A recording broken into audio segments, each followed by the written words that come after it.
Welcome back to The Wheel on the School, Chapter 6.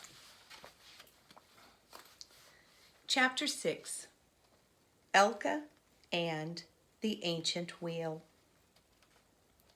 Elka had been given the canal road to search. It was an important road that followed the canal all the way to the village of Hantum. Elka did not expect to get to Hantum. The canal road had far too many farms.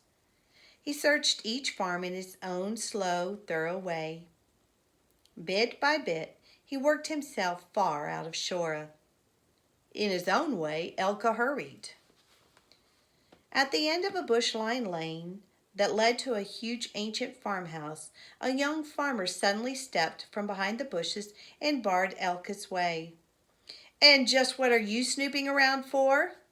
"Saw you at the next farm, too. Just what business did you have nosing around that farm with nobody home?"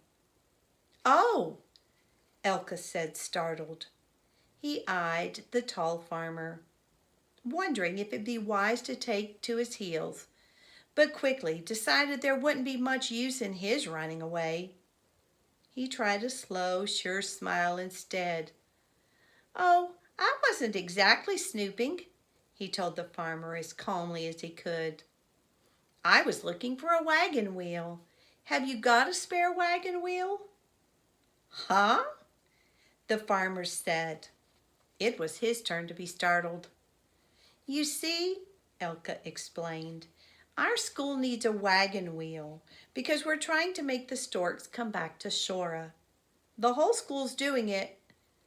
Elka explained the big plans and the project. His calm, slow, thorough explanation seemed to satisfy the farmer. "Well now," he said, "it must be Providence or something. To keep an eye on you on that next farm, I climbed into the hayloft of our old second barn. We haven't used that hayloft since my great-grandfather's days, but what do you know? There's an old wagon wheel there. If it's a year old, it's 100. I didn't know it was there. I wouldn't have found it now but running to the little window to keep an eye on you. I tripped over the thing. Let's try that one again. I wouldn't have found it now, but running to the little window to keep an eye on you, I tripped over the thing. It was buried under old hay. Skinned my ankles, too. Boy, I can tell you I didn't feel too good about your making me go on my face into that dust and dead hay." "Golly, no," Elka said. He eyed the tall farmer warily. 3 long strides, and the farmer would have him if he ran. "Well, I can't say I'm glad that happened, but I am glad you found the wheel, if I can have it." The farmer grinned. "That's sure putting it the straightforward way. I suppose you can have it. No reason why not, I guess. It's so old and big and clumsy it wouldn't fit any of our wagons today." "You mean I can have it just like that?" Elka had to ask again. It was too simple and too easy after his long, hard search. "If you can get it down, you can have it. It's no good to anybody here." Elka eyed the high barn. He pointed to 2 double doors high in the front gable of the barn, directly under the peak of the roof. "Is that where it is? Way up there? Could I get it through the hay doors and let it down with a rope?" The farmer studied the barn. "Yes, if you open both doors. That's the way it must have got in because the trap door inside the loft is far too small. You'd have to get help, though. You can see I'm all dressed up. I was ready to set out for Hantum when I first saw you down the road, and I'm way late now from hanging around to keep an eye on you. I wouldn't try it alone. That wheel's heavy, and if you try letting it down with the rope, it's liable to take you down with it. You can see it's pretty high." "Could I go up just to look at it?" "Well," the farmer hesitated, The help is all back on the barn. Nobody around. Well, go ahead, but didn't you say the whole school was at it? Better get the whole school to help you. I wouldn't try it alone, but I've got to get to Hantum. Abruptly, the farmer set off down the lane. Halfway down the lane, the farmer turned. I'll take a chance on you. Fat, slow kids are usually pretty honest. They have to be. They can't run away. So I expect you to leave things alone in that barn, but the wheel is yours. Go right ahead. He was off again. Elka stood staring up at the barn, wondering whether to get the others to help or to try it all alone. Imagine his coming rolling a big wheel to the school all alone. They never thought he could do much of anything because he was so fat and slow and clumsy. Wouldn't their eyes pop? Elka's own eyes popped as he imagined the picture. He hurried into the barn. Imagine it, if he could be the one to bring the wheel to school. Elka climbed heavily up the long, rickety, dried-out ladder that led to the high hayloft. The ladder groaned and squeaked under him. Elka was puffing when he pushed his head through the little trap door opening. There it was. There lay the wheel. It lay deep and heavy and ponderous among the age-old hay settlings on the floor of the hayloft. It was exposed. The scrambled markings in the hay dust settlings where the farmer had sprawled full length were all around it. Panting as much from excitement as from the hard climb, Elka stood over it. He had a wheel. It was his. His for the lowering, his for the rolling it back to school. Maybe they'd all be standing empty-handed in the schoolyard when he came rolling up with the wheel.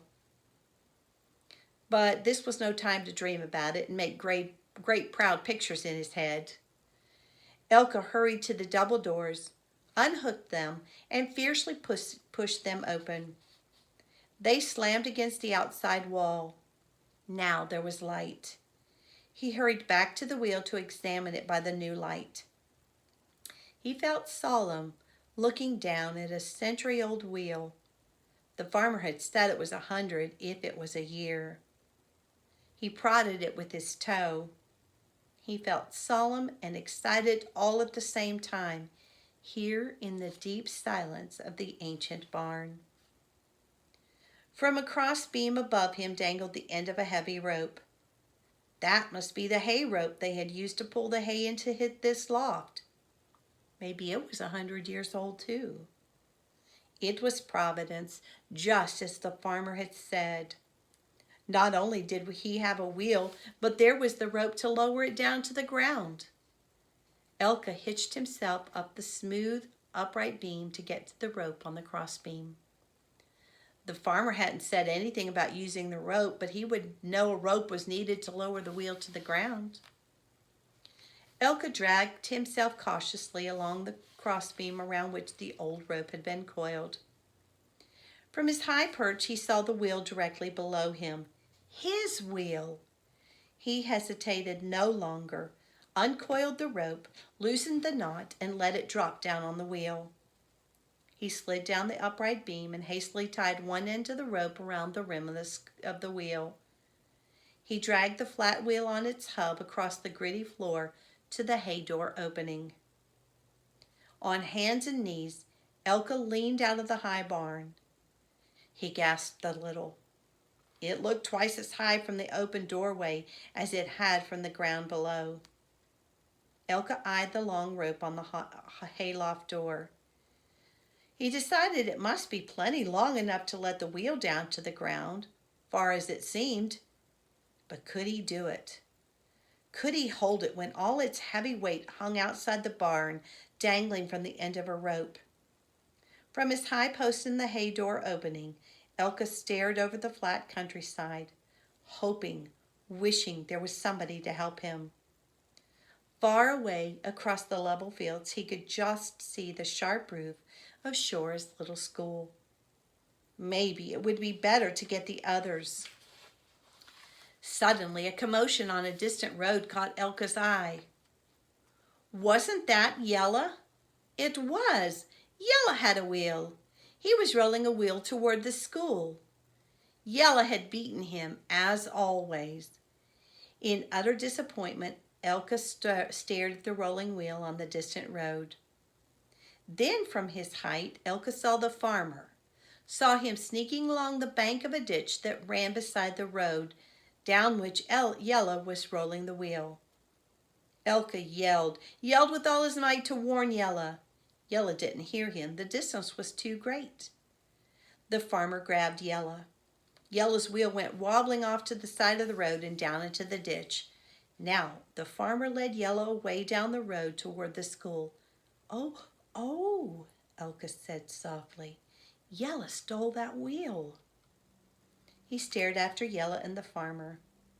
He shook his head, but somehow deep inside him he felt a certain satisfaction. Yella was always the leader and was always scolding him for being slow and clumsy and coming in behind. Yella didn't even want him in his games most of the time, but now if he could get this big wheel down, he'd be the leader. For once he'd be the leader. All Elka's misgivings flitted away before his new determination for once to outdo Yella. Elka did not look back at Yella again. He was determined. He pushed the wheel out of the open doorway as far as he dared, but not so far that it would overbalance and shoot down to the ground. Now the wheel lay ready to be lowered. Elka studied the situation. Maybe it would be best to tie the other end of the rope around his chest. That would leave his hands free in case he had to grab and hang on to something to keep the wheel from pulling him out of the high hayloft. With the rope knotted around his chest, Elka took the precaution of walking around the same upright beam he had climbed to get the rope. With the rope going around the beam, the big wheel would not have a direct pull. If the wheel should drag him, it would first have to pull him across the floor, away from the doorway, and clear around the upright beam. The rope proved to be long enough so that Elka could walk around the beam with it and still get back to the open doorway where the wheel lay. Elka did not hesitate now. With his foot, he gave the wheel a hard shove. The big wheel teetered for a moment, tipped down, and shot out of the high doorway. Behind Elka, the slack rope snaked and became taut. With a terrific yank, Elka was jerked off his feet.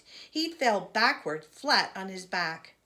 The flying rope dragged him through dust and stalks toward the upright beam. Elka had sense enough to put out his hands to keep from crashing headfirst into the beam. For a moment he clung to the smooth beam, but the speed of the falling wheel outside the barn jerked him around the beam, twisted him so that now he was flat on his face, and tore his hands free before he could get a secure hold. Elka shot across the hayloft floor toward the wide open doorway. There was nothing to grab. He clutched wildly at the haystacks. There was nothing to slow him. Elka sprawled his legs wide in a desperate effort to slow himself. His hands clawed at the rope around his chest. He frantically tried to undo the knot. There was no time. There was the open doorway.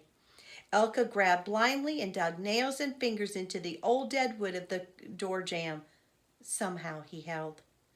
The weight of the wheel spun him around. As he clung with his hands, his feet went out the doorway. For an unbelievable and horrible moment, Elka hung. His shoes flew off his feet, and because the moment seemed so long, it seemed to take time before he heard his shoes hit the hard-packed ground below. He scrabbled for a stronger, surer hold on the worn door jamb. Then a horrible yank shook through his whole body. The rope wasn't long enough. The wheel was hanging above the ground, hanging from him like an awful pendulum. The rope around his chest slipped down. There was a brief, blind moment of hope that it would slip right down his dangling legs and off him. But the rope caught around Elka's thick waist. Elka hung by his fingers. Far below him, Suspended from him by the thick old rope, the wheel dangled against the wall of the barn. These were blinding short moments. There could not be any more moments. He could never hold the wheel hanging as he was by his hands. Elka closed his eyes. His breath retched out of him. All he could do was cling another moment of eternity, and if possible, yet another. At that point, the rope broke. The wheel crashed below. The strain was gone, the strain on his waist and clutching fingers. Suddenly there was breath again and a feeling of heavy lightness, as if he were flying, as if he could fly. And with new strength, Elka tugged himself up and dragged himself up through the doorway. When his legs were safely in the loft, he stretched full length in the dust and stalks and sobbed. He lay flat, his breath rattling out of him. It was good to lie and sob, never to have to stir again. Then Elka remembered the crashing sound the wheel had made. Slowly, timidly, flat on the floor, he put his head out of the doorway. He just lay and stared. There was the wheel, smashed into 100 pieces. Only the iron rim with its inside wooden rim had stayed together. The big hub had rolled away. The spokes lay scattered in every direction. Elka groaned. His narrow escape was forgotten in his utter disappointment. The wheel was all in pieces. Gone was the proud vision of rolling the wheel to school. Elka slowly got up. He pulled the 2 hay doors shut and remembered to latch them. Without bothering to undo the piece of broken rope still knotted around his waist, he went down the long ladder, staring blank-faced at nothing. The wreckage was complete. Elka looked gloomily at the shattered wheel before him. He picked up his wooden shoes, examined them to see if they had split, then slid down on his feet. He turned to go but looked back. Could the wheel be put together again? He still had all the parts. He started gathering up the scattered spokes. They made a staggering armful. There was still the hub, and if he was to roll the rim away, he would need both his hands. Elka pondered. The rope still knotted around his waist provided a solution. One by one, he shoved the spokes under the tight rope around his waist until he was ringed by spokes. He had to walk very straight. He could hardly stoop to pick up the heavy hub, but what to do with the hub? He couldn't carry it in his hands because his hands had to be kept free to roll the rim to Shora. He walked stiffly in his clumsy corset of wheel spokes. Walking stiffly in his clumsy corset of wheel spokes, Elka went to the rope that lay over the rim. By jerking and snapping the old rope, he broke it. It unraveled and parted strand by strand. Now he had a short length of rope. He tied it around the hub, lowered the hub carefully over his shoulder, and tied the other end to the rope, still knotted around his waist. There, that solved the problem of the hub. Now the rim. He could hardly reach down to it, encased as he was in wheel spokes. At last he got off the ground and standing upright. Harnessed in spokes, the heavy hub unwieldy on his back, Elka got the rim rolling. He trotted stiffly beside it. Down the farm lane, the wheel rim rolled very nicely, but on the rutted canal road it developed a mean tendency to bump down into one of the 2 wagon ruts, or to hit pebbles and suddenly veer toward the deep canal. Elka couldn't move quickly. He could do only one thing. Whenever the rim veered toward the canal, he knocked it flat before it could plunge into the water. The straining, struggling Elka was soon drenched with sweat. He grunted and panted, but always he picked the rim up and rolled it on, determined somehow to get it to the school. He got better at managing the jumpy rim. He found that by keeping it in one of the deep wagon ruts of the canal road, the rut made sort of a track for the rim. Now he was beginning to make progress. The rim rolled down the rut. The loaded Elka trotted beside. At this pace they'd soon be in Shora. The iron rim rolling beside Elka suddenly hit a big pebble in the rut and bounced up. To Elka's relief, it bounced right back down into the rut. Then all in one moment, the whole rim came apart. The inner wooden rim had come loose from the outer iron rim. The wooden rim had been made out of short-fitted sections, and now that one of the sections had let go, the whole rim fell to pieces. The sections clattered down and lay scattered along the road. Elka stopped. He stood and stared in dismay at the trail of wooden rim sections. The iron outer rim rolled on by itself. There was a loud shout across the field. "Watch it! Watch that rim!" Elka threw a startled glance at the field. It was Yella, running toward him and shouting. Elka whirled toward the iron rim. It was too late to do anything. The rim had jumped up out of the rut and had rolled across the road. There was a splash as the rim disappeared in the canal. Elka's heart sank, but he ran to the canal. A stiff anger rose in him. If Yella hadn't shouted! He angrily undid the rope that held the heavy hub over his shoulder and let it drop. He looked at it as if he had a mind to kick it in the canal. Down the steep bank in the canal, the bottom mud came wheeling up where the iron rim had sunk. A few dirty bubbles came to the surface and broke. "Keep your eye on the spot and don't move," Yella came yelling across the road. "What'd you let it go in the canal for?" Elka stared bitterly at the water. "It came apart," he managed to say. "It fell into pieces." He pointed to the trail of wooden rim sections on the road. Yella looked at the clouded water. "Is that where it went in?" Elka nodded. All of a sudden, he was too close to tears to trust his voice. He'd worked so hard, and now... Suddenly, he was angry again. He hadn't noticed until now, but Yella had his bow with him. He even had arrows for it.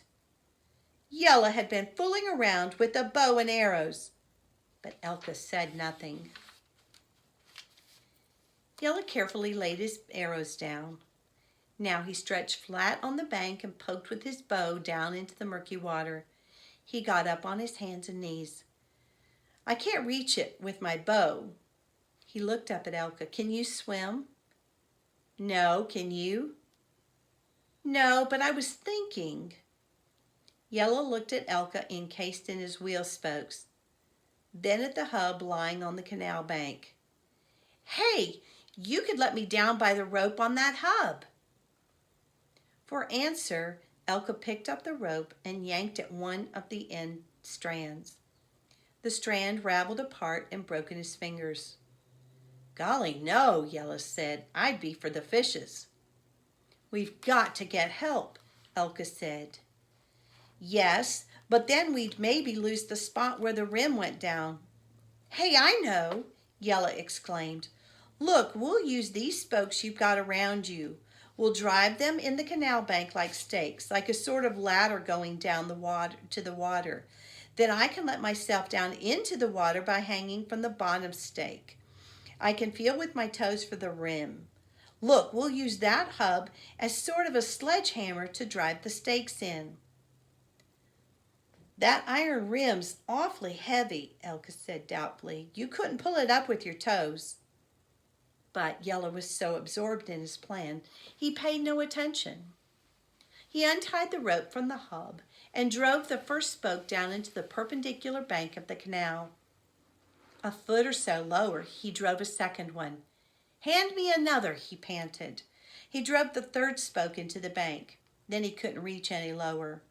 "Your turn," Yella said. "Look, I'll hold you by your ankles, and you can hang down the bank and drive in the lower spokes." It was almost impossible to drive stakes into the bank while hanging upside down. The blood rushed to Elka's head. The hub was almost too heavy to hold with one hand until he had the stake started so he could hammer at the stake with both hands. Elka managed to drive in a spoke. It scared him horribly when Yella let go one leg and picked up a spoke to hand down to him. As Yella stooped with the spoke, Elka slid a little farther down the bank, a little closer to the water. It unnerved him. He managed to tap the spoke into the bank with the hub, but everything swam before his eyes. "I can't any more upside down," he said. That awkward hub slid from his nerveless hand, plunged into the canal, and disappeared. "Ah, you clumsy fathead!" Yella angrily said as he dragged Elka up the bank. "Now the hub's gone too. Can't you ever do anything right?" On hands and knees, Elka painfully crawled away from the canal's edge and sat down in the grass. Everything spun. Everything was cloudy before his eyes. He sat dazed. He hardly knew or cared that a cloudy, dim Yella had suddenly vanished from the canal bank. There wasn't a sound. Suddenly it scared Elka. He crawled back to the canal's edge and peered down. He shook his head, shook it again to clear his vision. There hung Yella by one of the spokes driven into the bank. He was down in the water, feeling with his toes for the rim. The clouds of mud he was stirring up were welling and circling around him. Yella saw him. "Don't feel a thing," he said, "but I can go deeper." He eyed the bottom spoke. "If I hang from that last spoke, I can go way under and feel for the rim." "I don't know," Elka said. "I wouldn't, Yella. I don't think I hit it very hard before I dropped the hub." But Yella was already gone, all of him, except the hand that clutched the bottom spoke. Elka stared into the rising mud clouds. Filthy black bubbles broke with a little sound. It made Elka panicky. He looked at the stake the hand was clutching. Then, to Elka's utter relief, Yella rose and dragged himself up by the stake, blowing and snorting and spitting. "Didn't feel a thing," he said. "Got to go still deeper." And down he started again. "No, Yella, no!" Elka yelled. But Yella started to sink away just the same. "Yella, don't!" "I'm not," Yella said queerly. "I don't want to." He gulped, struggled up wildly for a moment, and got his mouth above water. "Elka, I'm going!" Elka's horrified eyes flew from Yella to the spoke in the bank. The spoke wasn't in the bank. It was in Yella's hand. In a moment, the stake in Yella's sinking hand would be gone too, under the muddy water. Yella was going down with the loose stake. Elka threw himself down the bank, down the little ladder of spokes. He clung to what was now the last spoke. He let himself drop into the water. Clinging fiercely to the stake, he kicked out at what he could still see of the spoke in Yella's hand. Yella felt the kick, and his hand clutched, grabbed, clung. With Yella dragging behind through the water, Elka pulled himself up the spoke ladder, up by his hands, for Yella had a drowning hold on both his legs now. Elka couldn't use his feet. Hand over hand up the ladder of spokes, Elka dragged Yella up after him out of the water. His desperate strength seemed endless. It was enough for anything. Below him, Yella suddenly cried, "Elka, get off! Get off! They're all going!" Elka threw a scared glance down. Then Yella let go. Elka threw himself up on the bank. He grabbed the first thing that came to his hand, Yella's bow lying there. He poked the bow down to the wild-eyed Yella. Yella grabbed it. Elka pulled Yella against the bank and held him there. "Can you pull me up with the bow?" Yella gasped. Elka shook his head. Suddenly his fierce strength was all gone and he was scared. There hung Yella in the water. There hung the spokes, all but the top one loose, almost dangling in the bank. He'd come up by those with Yella hanging on to him as a dead weight. The only spoke still straight and firm was the first one Yella had pounded into the top of the dry bank. Suddenly, Elka took his end of the bow and hung it around the stake. He jumped to his feet. Yella, he said desperately, I've got to get help. I don't dare try to pull you up by that bow. What if it would break? He looked all around, but there was no one near. No one. Nothing moved. Yella, he said, will you hang there very still? Don't put any strain on the bow. Don't stir. Will you, Yella? Then I'll run to shore and get help. Well, run then, Yella said desperately. Don't stand there talking about it. Run. His big scared eyes stared up at Elka. I will, Yella, Elka cried. But it seemed almost impossible to get started. It was an awful feeling to run away, leaving Yella behind in the still canal. I'm going, Elka said. He turned and ran. He ran hard. He had to run away from Yella. Now Yella was back there alone in the quiet canal. Yella was back there and scared. Elka glanced about him, but there was no help anywhere. Nothing moved. The road lay empty. The canal lay still. The canal lay silent and empty. And Yella was in the canal. Suddenly, Elka wasn't running anymore. He stood dead still in the empty silence. He couldn't run away from Yella. Yella was scared. Yella, who wasn't supposed to be scared of anything, was horribly scared. Suddenly it struck Yella. He could pull Yella up and out of the canal. The rope would hold Yella. The rope had to hold. It had held the wheel for a long time, and the wheel must have been 10 times heavier than Yella. He could pull Yella out because not only had the rope held the wheel, he had held up the enormous wheel while hanging by almost nothing but his fingertips. It startled Elka. He was running back, and he was startled because he knew he was strong. He might be slow and fat, but he was strong, much stronger than anybody knew, much stronger than he himself had ever suspected. Hadn't he held the wheel? Hadn't he dragged Yella up until the spokes in the bank gave way? He must be 10 times stronger than he'd ever known. He was back at the spot on the canal and was peering over the edge down at Yella. Oh, you're back quick, Yella said gratefully.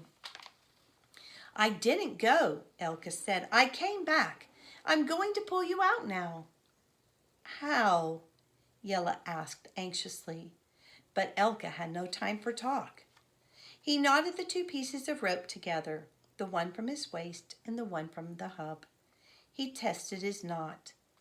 Then he tied a slip knot in the end, made a big loop, and dropped it over Yella's head. Now he tested the lone spoke in the top of the bank. He braced one foot against it after kicking off his wooden shoe to get a secure hold against a stake. Now, he ordered Yella, let the rope slide down over one arm, then hang on to the bow with the other hand and let it slide over the other arm. Easy, he warned. Do it slowly. Don't jerk around and get panicky. Yella obeyed. He moved cautiously, not putting any unnecessary strain on the bow as he changed positions. The moment the rope loop dropped over Yella's chest, Elka drew it tight. Now, he said, I'm starting to pull you up. Don't struggle, don't struggle, hang like a sack. But the rope's no good. That strand just came apart like hair a while ago. Yella was scared. The whole rope will hold you. It held the wheel when I let it down out of a high barn, and that wheel is 10 times heavier than you, and I can do it. If I could let that wheel down, I can pull you up. He made himself sound much surer than he felt for Yella's sake, because Yella was scared. But Elka, don't talk, Elka said shortly. Up you come now. He planted his foot against the spoke. Hand over hand, he began tugging the rope up. Hand over hand, all his weight against the stake, not dragging and grinding the poor weak rope against the bank's edge. Elka set his teeth. While Yellow had been in the water, it had gone easy, but now all of Yellow's weight hung from his arms. But keep the rope clear of the bank. Don't let it grind. Hand over hand. Just pull, pull, pull. Suddenly, there was no weight. For an awful moment, Elka expected to hear the sound of a splash again. The rope must have broken. But there was no splash. Yellow had grabbed the spoke in the top of the bank, and now he flung himself up. He threw his legs up and around and rolled over and over away from the canal. Elka suddenly lay down. It felt wonderful to lie there knowing he had done what he had intended to do, and had done it just as he had planned. He had been strong. The rope hadn't broken. It was a wonderful, proud feeling. Yellow got up, and now he leaned over Elka. Golly, Elka, I never knew you were so strong. I didn't either, Elka said, looking up at Yellow. I was just thinking about it. I guess that's what comes of being the baby of the family. They think you stay little. I guess I must have believed them. My dad and big brothers, they always did things before I could because I was little. I was the baby. Some baby, Yellow said gratefully. Suddenly they grinned at each other, but it was awkward. Yellow didn't know how to say how grateful he was. Elka could almost see him poking around in his mind for the words. They grinned at each other again. Golly, Elka, you may be slow, but I never knew you were that strong. You can be in our games all right. That strong. Elka knew it was Yellow's way of thanking him. He jumped up. You know, I was thinking we'd better grab up all the spokes and rim sections and take them to school and tell teacher.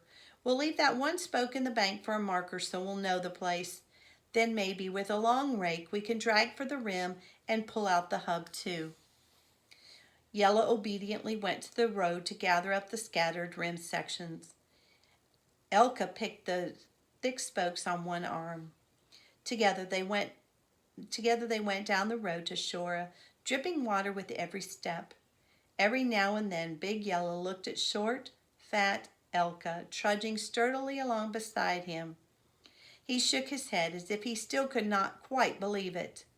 Some baby, he suddenly said out loud, and Elka grinned. All right, see you in Chapter 7.